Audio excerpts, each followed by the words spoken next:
বলো একটু কেমন সাজতে চাও? আমি তোমার কাছে তো আগে অনেক ডেমো দিয়ে রেখেছি যে এরকম। হ্যাঁ আমি যেহেতু গোলুমুলু, আমাকে যেন একটু লক্ষ্মী ঠাকুর ঠিক লাগে। আছে, দেখি লক্ষ্মী ঠাকুর ব্যাস। লাগে কিনা। হ্যাঁ, আর তুমি তোমার মতনই সাজাও। ঠিক আছে।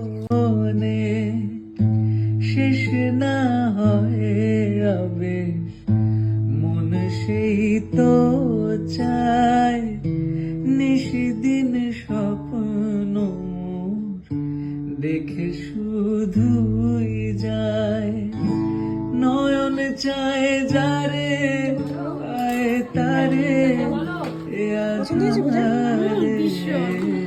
আর খুব লক্ষ্মী ঠাকুর লাগবে। মনে আমি বলেছিলাম যেরকম সেরকম। লক্ষ্মী ঠাকুর লাগছে তো বলো। লিখে দিলে না আমি যেরকম যাচ্ছিলাম চোখটা বন্ধ করো। যেন সাগরে নদী মেশে।